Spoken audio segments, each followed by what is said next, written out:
Hey everybody, thanks for tuning in to this episode.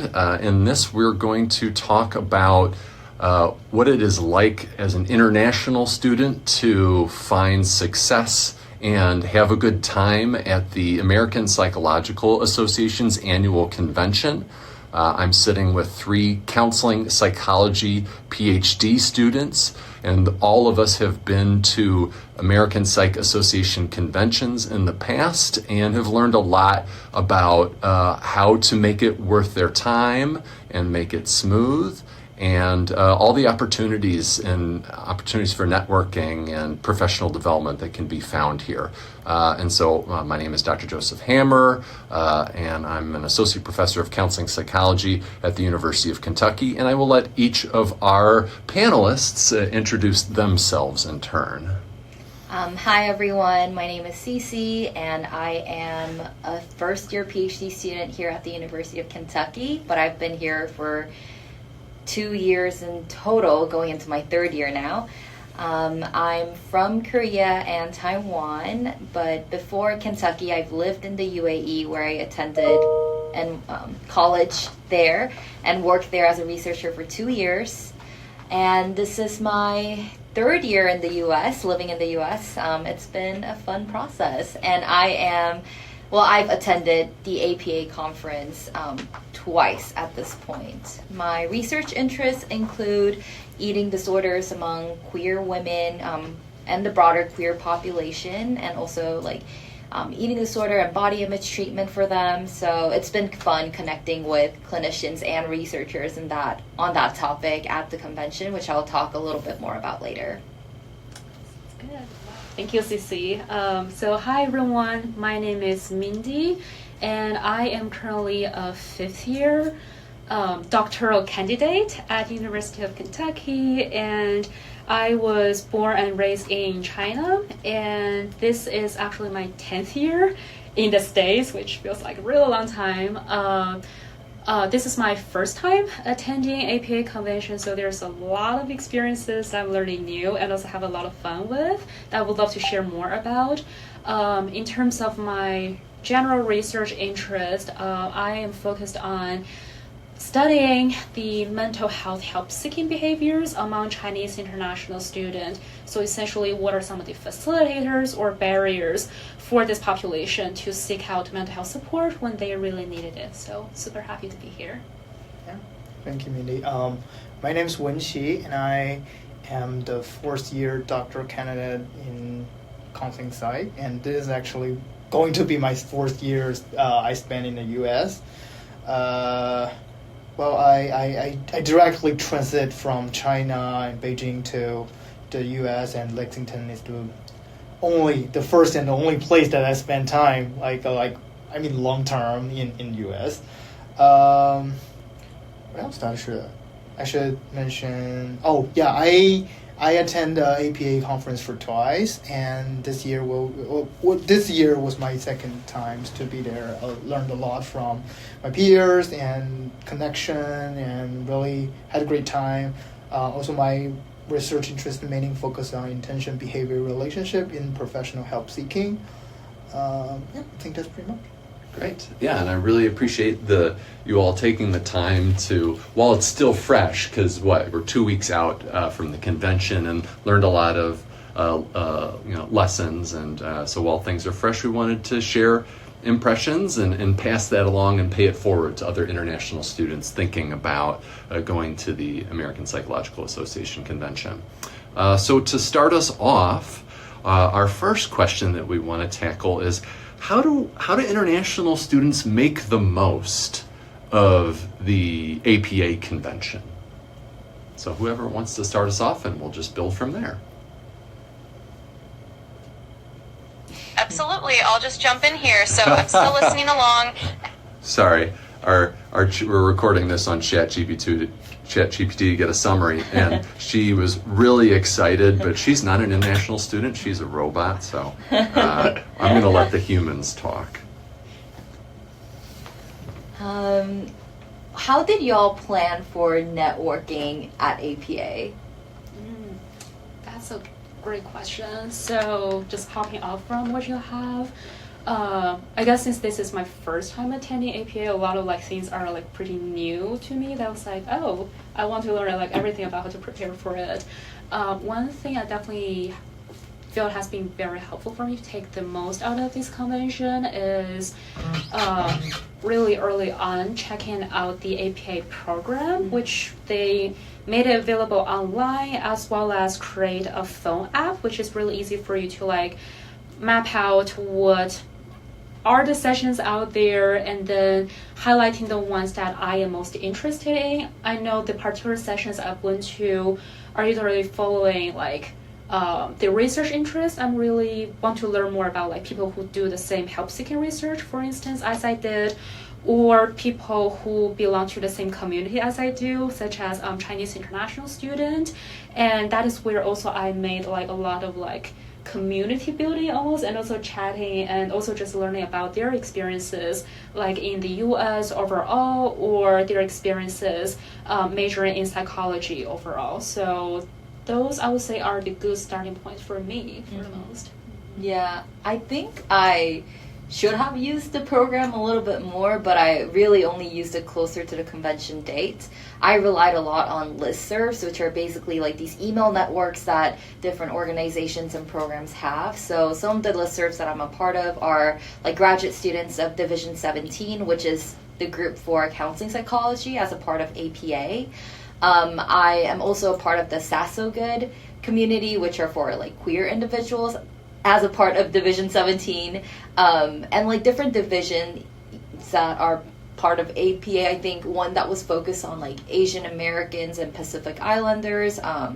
They also welcome like just Asian individuals. So whenever they posted about their social hours, that's the ones that I marked on my calendar and I tried to go to. There are also smaller organizations within the wider APA, which are like the Korean Psychological Network, so KPN, and they have smaller social hours and networking opportunities as well. So those are the ones that I, try to make time and space for on my calendar so that I could connect with individuals of similar cultural backgrounds or interests or research topics at the convention. Yeah. What about you, Wenchi? Yeah, and I also want to add that, because this is my second time, I think also there you could individualize your organization, because not necessarily like an organization that already been founded, where you can also connect with the people that you already knew last time. And also I think it is a really great time that you can having not necessarily a long time an hour meeting, but a 15 or 20 minutes coffee time with some professors, some friends, some peers that you already know. I think that's you can build up your own, and also you can make a whole reunion session with others. I think that's really a great opportunity. I think it's funny because we hadn't seen each other the entire summer, and APA was the place exactly, we met up in, yeah. and then we the three of us grabbed lunch, and then we said, hey, there's an international, I think, scholar network thing happening, networking event happening. Do the three of us want to go there so that we have this comfortable transition from being in a new city and not really knowing anyone to going to a social event together.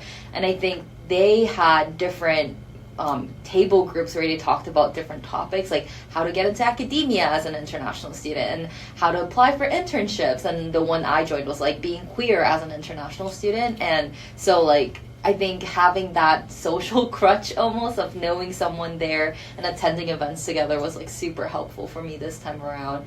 Having just people there who I knew. Yeah.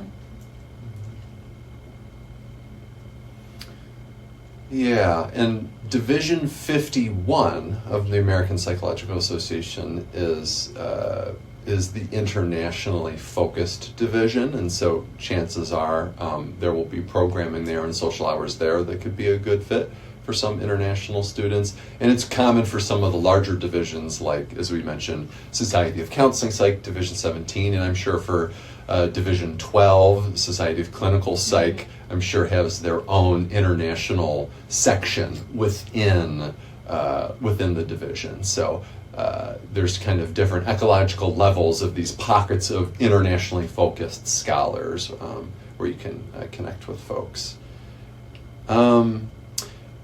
If you're wanting to network at the convention. How do you do that? How do you accomplish that? What spaces do you go to? We've touched on this a little bit, so we can kind of remind the audience of some of those pieces and add from there. But how do we set ourselves up to have a good networking experience? I think for counseling psych students in particular, like Division 17 has a great social hour at the convention, where there are posters who are for students like who are presenting at the social hour, and like a lot of professors are there, a lot of clinicians are there. And also, like, I mean, we experienced it together, but having our mentor, like Dr. Hammer, proactively take us and introduce us to people was super helpful because, you know, I think I was feeling a little bit shy in terms of, like, walking up to professors whose names I had seen on papers I'd read and being like, hi, I read your paper and you're my research crush. So it's like having Dr. Hammer as a buffer, taking us around the room and allowing us to say hi to people who he has, like, a built, I guess, like, network with already was super helpful at the conference. For me, I think Division 17 social hour was like a big networking opportunity. Yeah, I'm super into that idea because I think I definitely want to take advantage of your mentor or your advisors to introduce you to someone, and also like not necessarily like have a like a big talk or like talk a lot about your research topic, your research interest, but also can just be some small talk to know each other and like meet people just like a person, and like trying to give a compliment about their hairstyle and also their dressing and just knowing people. I think that's the first step for networking, and the social hour could be a great opportunity. Yeah, I totally agree with everything. And for me personally, the part that I get the most out of for social networking were also taking advantage of all the poster sessions where like literally you can walk up to someone you've been reading all about for the abstracting the apps and also the programs, and then just talk to them in person about their research. And especially for people who are in my community that I've met with, it just bloomed from one singular person that I spoke with, and they were like, hey, did you know like all these other people, and we actually have a chat group, like we have a whole community out there, and would you like to join us for lunch or for dinner or stuff? I was like, oh wow, I'm so thrilled. I was now aware of like how many people were there actually out there. So really bloomed from like a singular person I've met with into like now I learned there's a whole community out there that I wasn't even aware of, and it's super fun. And you make connection not just from the research experience, but also you bond and also really support each other in a way, because as an international student we jump through a lot of loops, and there are a lot of like hidden curriculums that it will take a long time for us to figure out by ourselves. But then when there are peers who either have gone through a loop or who are, you know, struggling with the similar challenges as you do, it really forms a community and also a network for you to learn all of those stuff and make just make the process a lot more easier. Yeah. So definitely take advantage of that. Yeah, I just want to jump in on what you said and like add a little bit to the poster sessions, because that's something I kind of forgot about, but I made so many like new connections through presenting my poster, and it's really great because, you know, my topic, which was at this conference, eating and body image treatment for like queer women and how therapist self-disclosure can like affect their experiences in therapy. Like people with that very niche research interest came to talk to me, and it was like being able to bring my research into the conversation, but also bloom that conversation from that niche topic to, okay, like where do you go to school and what are you doing at the conference, and making a friendship out of that felt really special to me. And another unconventional, well, maybe like less conventional way to network is through like volunteering opportunities.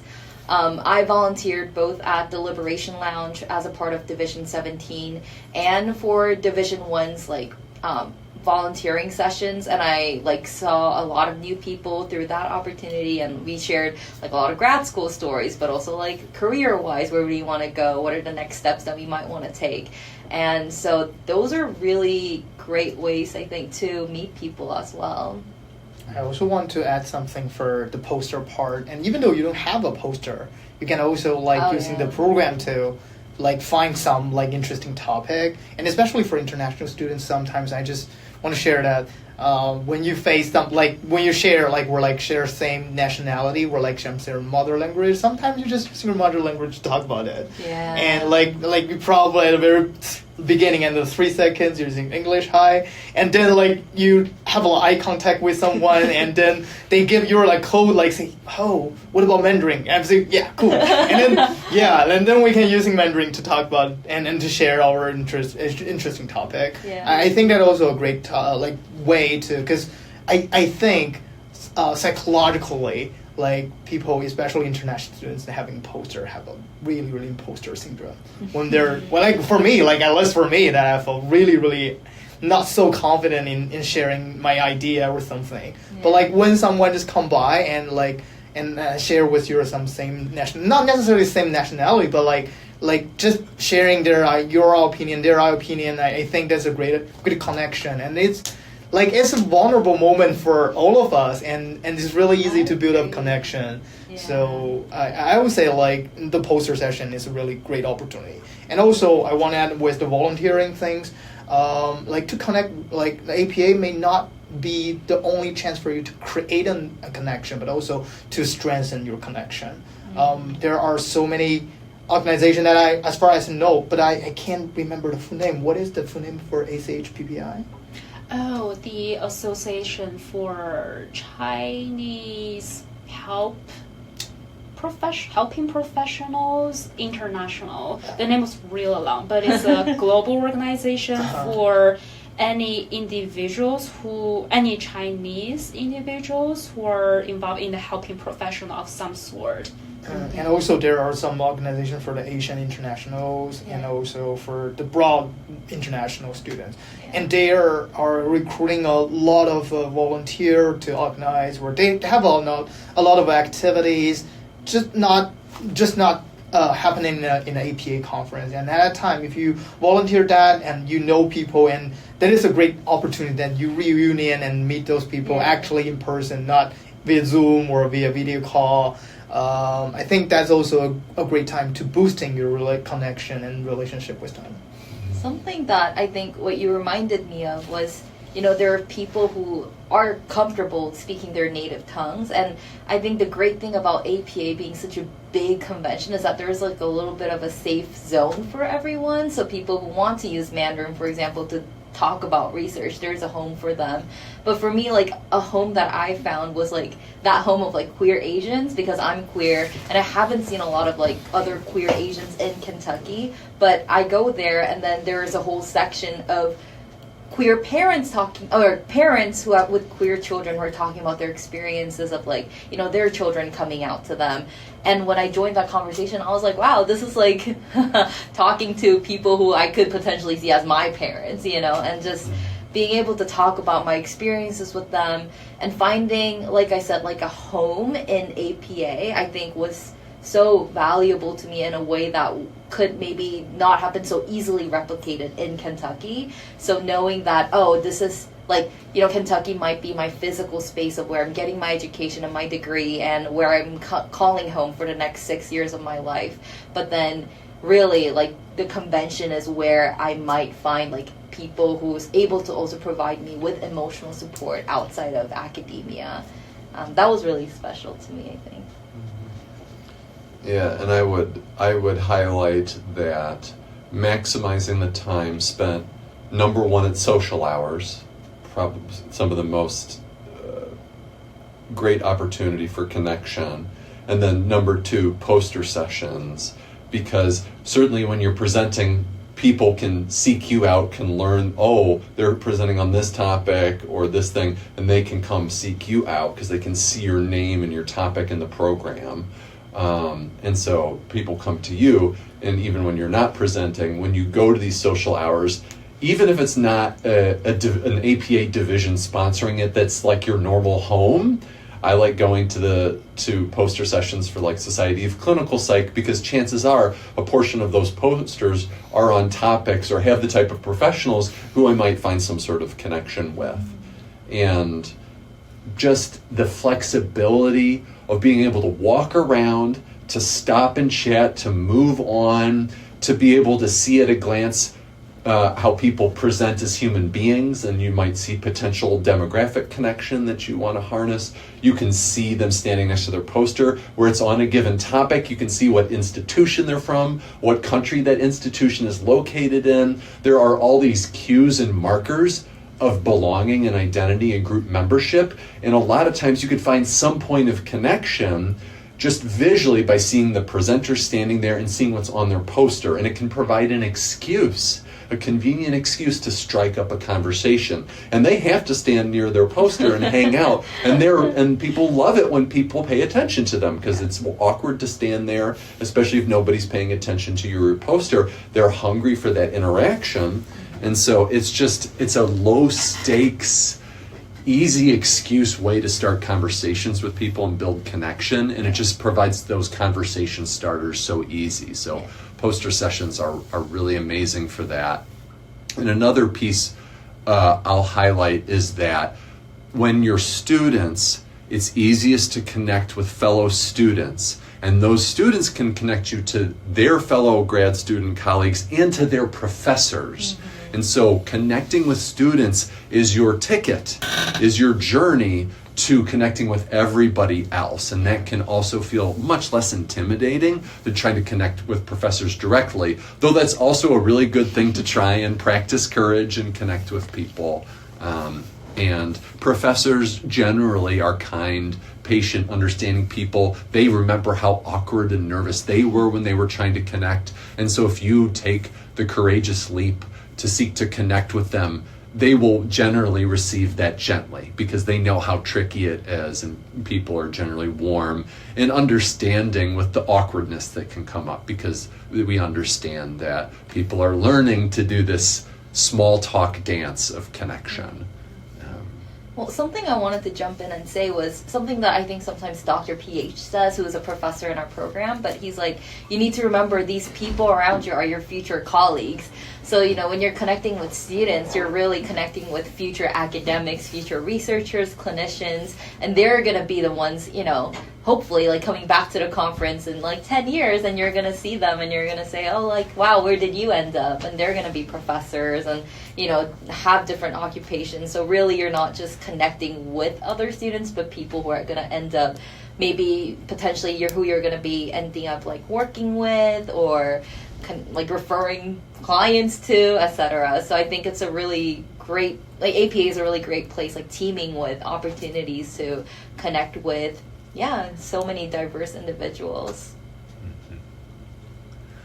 Well, maybe to pivot to this last part here, which is kind of a catch-all, is there any other general advice that you have for international students who are thinking about going to the convention?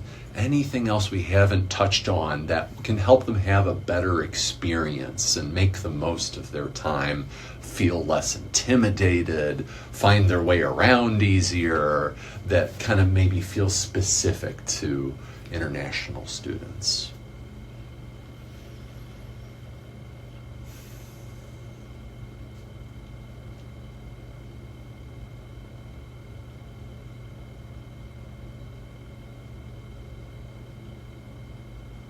Well, for me, there were several things that came to my mind, trying to figure out which one to prioritize first.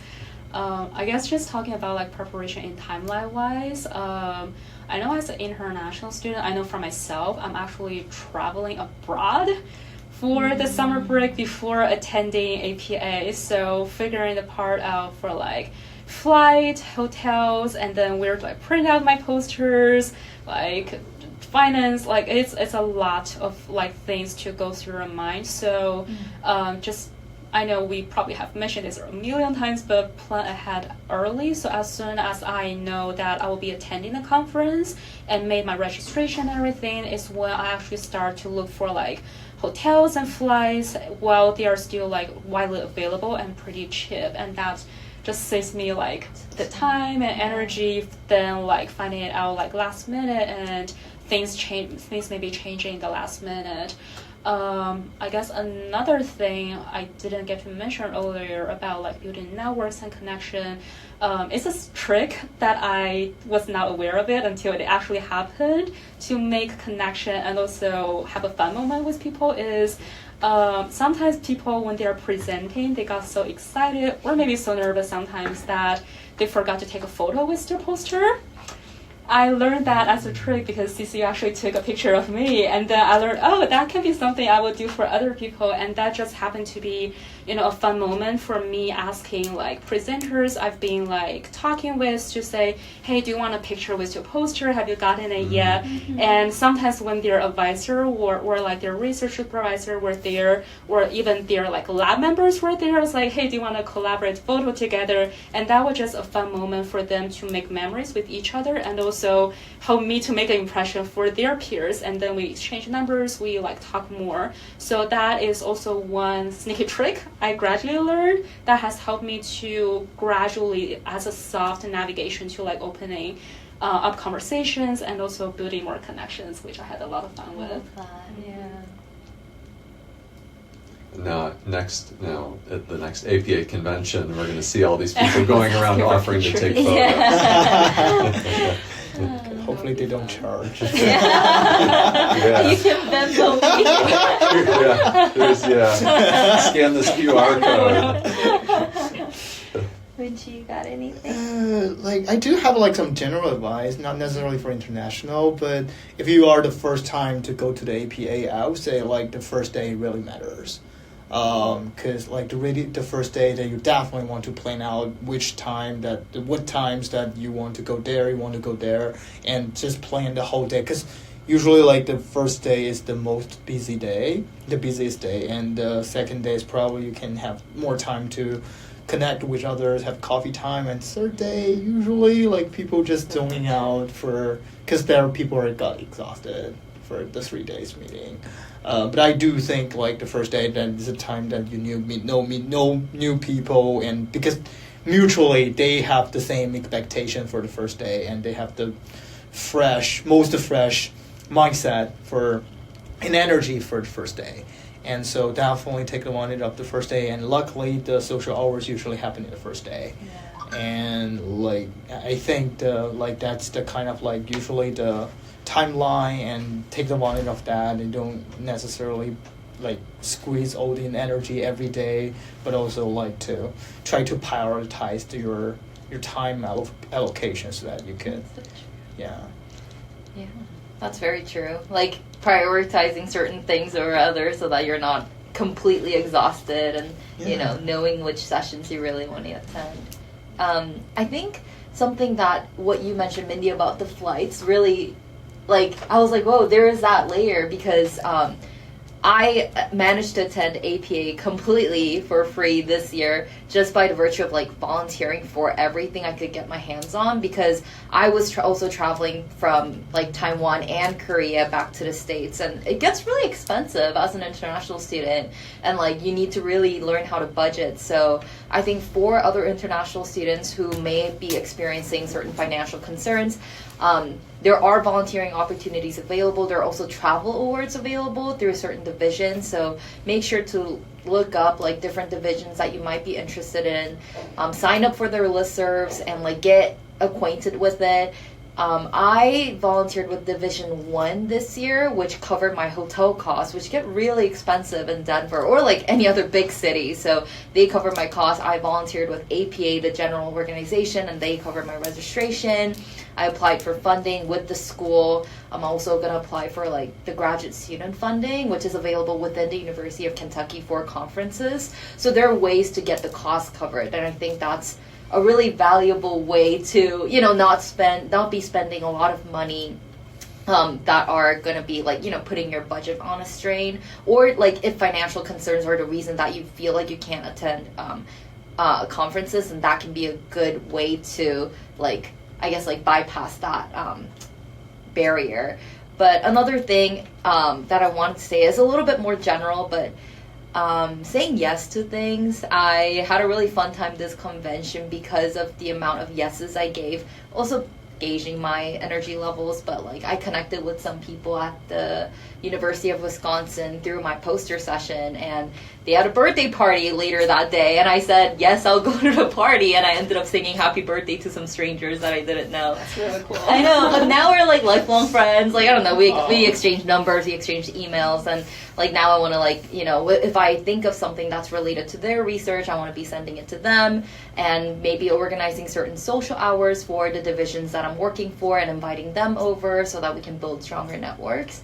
So saying yes to things has really brought on, I think, a lot of like deeper connections that I wouldn't have expected at my first APA. Yeah, that's kind of like a more general advice, but something I thought might be interesting or important to people who are attending APA.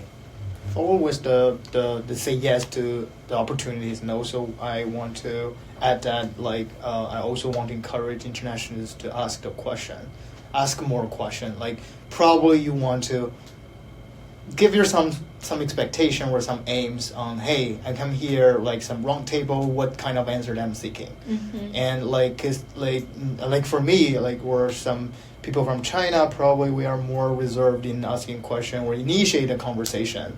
And like I think like if you're sitting like there like a corner boy in a party, then no one gonna ask like very, very seldom that some people would invite you to ask you a question, but also you want to open up, and as long as you open up, then you will find out there's so many people, so many resourceful people and expertise that will come to you and just give you advice and build up the connection with you, and so many peers would resonate with your question. So I would say like I would encourage people to prepare some question or prepare 1 or 2 sentences about them to introduce themselves, and also about their research interest. Not necessarily a long big lecture, because I don't think professors or peers have a great like patience now and like hearing a 5 minutes lecture about how passionate that you are in a research topic. But you definitely want them to know you and get really quick step in on what kind of things that you are doing and you are really interested in, and also what kind of question, what kind of like puzzle, what kind of struggling and challenge that you are facing. I think that's also a great way to show yourself and just let people know you. Yeah, I think that's a good point. Yeah, and in line of that, something which you just reminded me of is one thing that I found really helpful for me personally when I'm preparing for my poster session. Just English is my second language, and especially when I am doing a poster session and also doing convention for the very first time, knowing myself, I get very, very, very anxious ahead of time. And one thing that I did that I found super helpful is I actually asked ChatGPT to come up with a list of questions that either I can ask other poster presenters that are good generic questions. And when I take a look at those questions, the thought came to me, I was like, oh wow, maybe other people may be asking me the same question as well. So when I'm thinking about, oh, if I got asked these questions, how can I prepare myself, like how can I phrase myself using English language so that it can better help me when it's actually my time to present poster. So that's just like another sneaky trick that literally just came to my mind. Nice, yeah. Yeah. Well, this has been excellent. Thank you so much for sharing your advice and perspective on this topic. I think this will be really valuable to international students who are thinking about how to make the most of the convention. And so we'll get this posted as a podcast episode that people can download and listen to, and or view it on the YouTube channel. And thank you all for all you listeners out there for listening to this, and thank you to each of our panelists for sharing their perspective. And we look forward to having more conversations like this in the future, because it is really important to have a strong, vibrant international community in psychology and in counseling psychology, because everybody, including international students, is essential to the fabric of our profession. and to serving the global community that we want to serve. So thank you all for being here, and we will talk to you all later.